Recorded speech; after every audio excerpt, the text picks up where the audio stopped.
you action figure enthusiasts out there, JC here with another T&I toy review.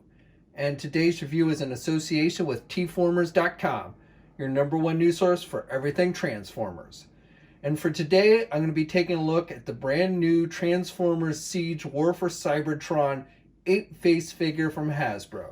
Now, if you caught my last Transformer review of the Spinster, you know I actually picked up this this final wave of Siege figures from Hasbro at New York Comic Con a couple of weeks ago. We actually got to open them up there and take a look at them, and then at the end of the session that Hasbro would invite us to, they were like, you can take these home and share them with your fans and such. So I don't actually have the packaging. It does come in your standard Siege packaging. I did take some images during New York Comic Con of that, but again, I don't actually have the packaging any longer for this figure.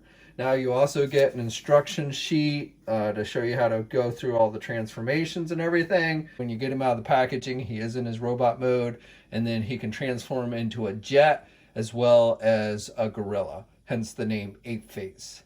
All right, so let's take a closer look here at its actual robot mode. Okay, now Apeface, like with Spinster that I reviewed the other day, is a G1 toy that I did not own as a kid. Like with the Target Masters, Apeface here is a headmaster, and when the headmasters, the original headmasters came out, I'd kind of moved on from Transformers, so I really did not own a lot of those as a kid.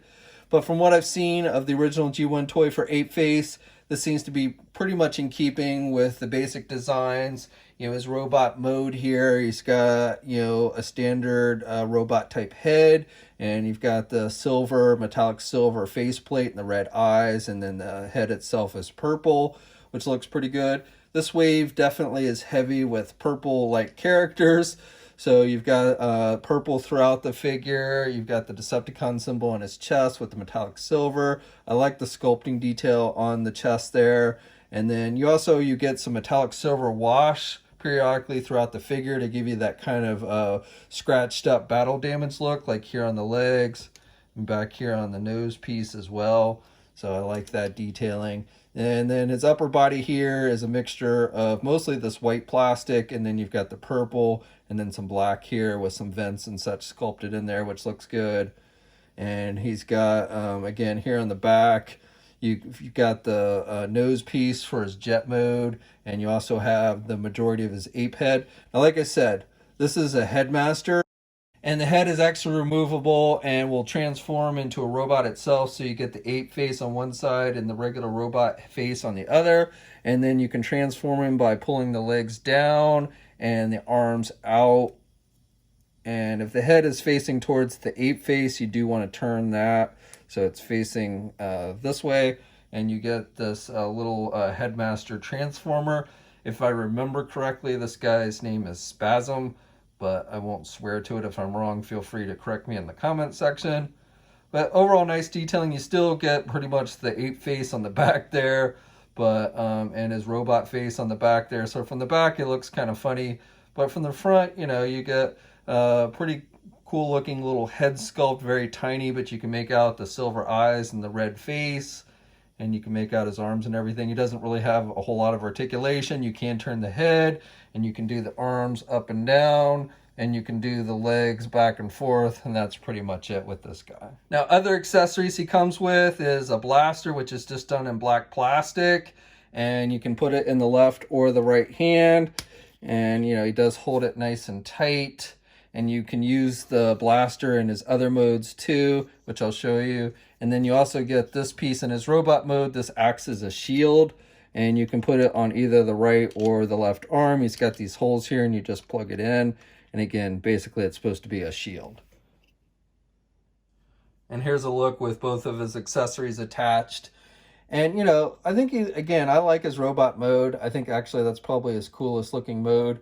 You can actually, you're not probably supposed to do this, but you can actually have the ape face, you know, in this robot mode as well, which I think looks pretty cool too. Okay, now ape face in his robot mode, if you count to the top of his head, comes up to right around 6.5 inches, just a little bit under 6.5 inches tall. Now, if you count to the top of his nose piece in the back there, then he comes up to about 7.25 inches tall. Now here's a comparison of the Apeface robot mode with his headmaster transformed in robot mode. And if you're wondering, this little guy stands in his robot mode about 1.5 inches tall if you count to the top of his head. And I should note that Apeface is listed as a Voyager class transformer. And here's a comparison of the Spinster, which is a deluxe class transformer, the one I reviewed the other day. And you can see Apeface is a bit taller. And just for one more comparison, here's a look at the Transformer Siege, Megatron, and Starscream figures. And all three of these are pretty close to the same height. Now for articulation in his robot mode, you can turn the head to the left and to the right. You don't get any back or forth movement. The head does come out, of course. And then with the arms, you can get the arms out good there. And you've got good rotation there at the shoulder. You've got a bicep swivel. And then you've got a single hinged elbow, so he can bend his elbow about that much. With the hands, you can do the hands forward as part of the transformation, but that's the only articulation you get. There's no waist swivel, no midsection articulation. You can do the leg forward, and then you can kind of do the leg back like that. You've got a thigh swivel. You've got a single hinged knee, but he can bend his knee pretty good there. And then with the feet, you really, you can do the feet back like that as part of the transformation, but I really wouldn't call that ankle pivot. And you definitely don't get any forward or back movement. You can do the toes up and down a little bit there, but that's basically it. Okay, now when transforming Apeface, the instructions would have you go from robot mode to ape mode to finally jet mode. So that's the order we'll follow in this video. And first thing you want to do is just go on and remove the accessories, including the head. You can go on and pop the head off and just set it to the side for now. Now, I may not necessarily follow the complete order of how they have you transform this from the instruction book. So if you want the exact order, you'll just want to reference that when you get it. Now, first thing I would do is you can go and take the hands and you can push them up inside the arms. And then take this back piece and unhook it and pull the head, the Apeface piece out.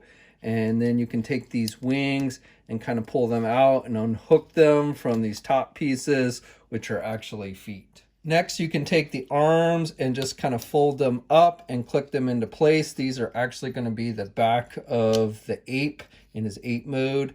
And then you can take these pieces and just kind of flip them down. And you can see these are forming the back legs of the figure. And you want to make sure the arms are facing so this purple piece is kind of straight up and then kind of goes over like that. And it should click into place into the black piece. And again, you can see these are going to form the back portions of the leg in the ape mode. Now the legs are going to actually form the front portion of the ape mode. So what you want to do here is you can go on and lift the feet pieces up like this. They should just pop up. And then you want to lift these black pieces up on the legs. And then you can actually lift these out. And these are going to form the front portion of the legs. So you can do the same thing over here. Pull these out and then pull out these hands. And then you're going to take the black portion, or actually the white portion on the back there, and that should open up. And you want to go on and open that up on both of the legs. And then what you want to do is take the leg pieces and just kind of push them back in so they kind of come in on themselves like that. And then you can go on and close these forward pieces and then push the purple pieces up into the black portions so they kind of pop into place like that. And then what you want to do is take this large piece in the back here and just kind of pull it upward. And then you're going to want to go on and push these side pieces inward. And what should happen is this piece should click into these pieces here on the sides. And if you've done it right, then this back piece should have hooked into these side pieces, and there's these little tabs up here, and the white pieces should actually be over top of the little tabs there. And then if you haven't already, you can go in and take the wings and pull them back and push them down. And then you can also straighten out the back legs again. And then you can take the forward legs, and these black pieces should be facing forward. You should have that Decepticon symbol there facing forward. And same thing over here, you should have the black piece facing down. And then finally what you want to do is this piece here is supposed to hook into these little clips here. Now honestly, this does not seem to work that well. And if you even look at like the press images of this toy, it doesn't look like they actually were able to get these to hook in very well. So it just kind of seems like it just fits in loosely like that. It doesn't actually, at least I've not been able to get it to securely hook into place. So, and like I said, if you look at the press images, it looks like they weren't able to do it either. So again, you just kind of want to hook it in as best as you possibly can there. Okay, and then after you've like adjusted the legs and everything so he can stand properly, finally what you're going to want to do is take the head sculpt, the headmaster piece, and make sure you have the head face facing forward, and then you're going to take it and you're just going to slide it into the top of the ape head, and it should just slide into place. Then you can take the shield piece and you can put it back here, just lift the tail up here, and you'll notice there's a hole there, and you just plug it into there. That's where that's supposed to go in his ape mode. And then you can also take the blaster and you can plug it into this tail piece. There's two holes back here, but you actually want to plug it into the one that's closest to the ape head. Okay, and then here he is in his ape mode. And out of the three modes, honestly, this is probably my least favorite, just because the transformation just doesn't work as well in this mode, in my opinion, mainly because this neck piece just doesn't seem to want to really hook in that securely. So it's constantly kind of coming up. But, you know, I like the ape face. I think it looks pretty good.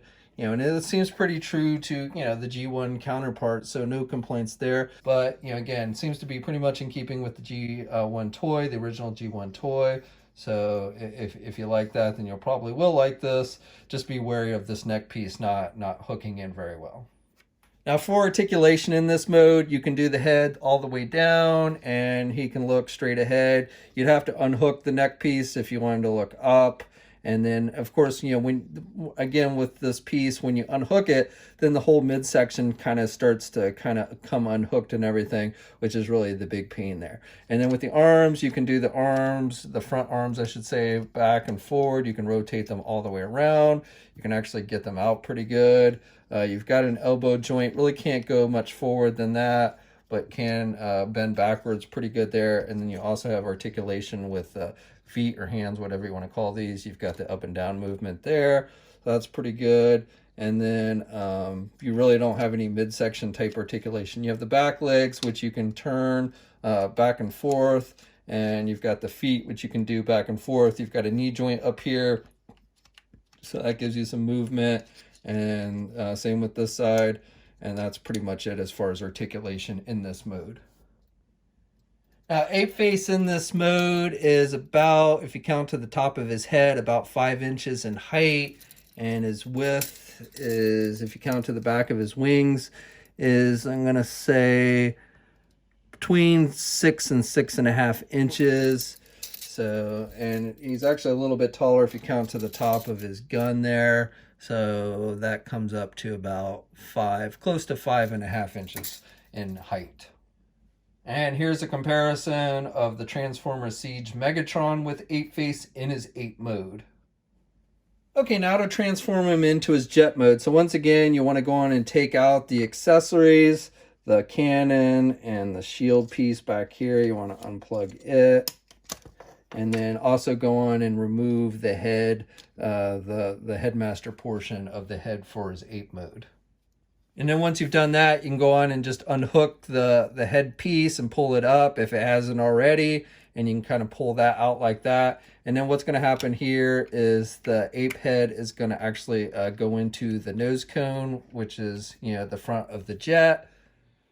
Then you can take these front hands and go on and push them back into the arms. And then what you're going to do is take these and they're actually going to fold up. The lower arms are going to fold up into the upper arms. And then once you've done that, just make sure that you secure the arms into the side here. There are little pegs that stick out, and you're just going to want to make sure that you kind of plug them in. And then you can take this nose piece and just push it down, and make sure that that ape head stays up inside the nose piece. And what you're going to do is you've got these little pegs here that are going to plug into these holes right here. So you just kind of have to line it up and then just push it in, and it should hook into place. In this piece, if it hasn't already, you want to just make sure you push up in there and it should secure in place, and that has your front portion of the jet. Then you can take these wings, and all you want to do is just pull them outward like that. And then the final thing you have to do is just make sure you take the back pieces here, the arms from the robot mode, and just make sure that you have it so the purple piece is facing downward and then kind of up like that, and it should hook into place. And then you can take these back feet pieces and just kind of push them back like that. And then the final things you want to do is you can take the headmaster and put him back in his robot mode. Well, mostly in his robot mode, you kind of want to have his legs pointing downward like that. And then what you can do is there's an actual cockpit in his jet mode. You can lift this blue piece up, and basically you can set your headmaster in there. Again, you want the legs kind of facing downward, and they should actually plug in. And then you can put him in there and close that, and that's where you store him in his jet mode. And then you can take the shield piece and plug it into this hole here. So that finishes forming the wings. And then finally you can take the blaster if you want to, and there's a hole, and plug it into the hole closest to the end of the plane. And that makes, actually you probably want to do it in the back one. It actually works better in the back one. And then you have a front cannon. And so this is his jet mode completed, which, you know, doesn't look bad. Again, kind of true to the G1 toy. You've got the Decepticon symbol up here on the front. You've got some scratch marks here on the nose of the plane. And, you know, I think it doesn't look like a real jet, but, you know, it looks like a futuristic type Cybertronian. The back there, on the bottom. And in his jet mode, he's about, I'm going to say roughly about 7 inches in length. Okay, so that's my review. So overall, I would say this is a pretty solid toy overall. My only minor complaint comes with that neck piece when you're trying to transform him into his ape mode. Getting it to securely fasten seems to be very difficult. But otherwise, this seems to be a well-made toy, very much in keeping with the original G1 version. And, you know, the overall modes, the transformations are pretty simple overall. And again, I think very true to how the original G1 toy looked, only modernized. So if you're a fan of the Apeface character, I think this is one you'll definitely want to check out. Now, this entire wave should be out soon. We have an image gallery up at tformers.com of the entire wave, including Apeface here, and I'll have a link to that in the video description below. As always, leave a comment. Let me know what you think. If you're so inclined, like the video, subscribe to the channel, and hit the bell notification so you're alerted every time I upload a new video. And of course, you can also follow me on my Facebook, Twitter, and Instagram accounts. I have links to all those in the video description as well. And until next time, guys, I'll catch you later.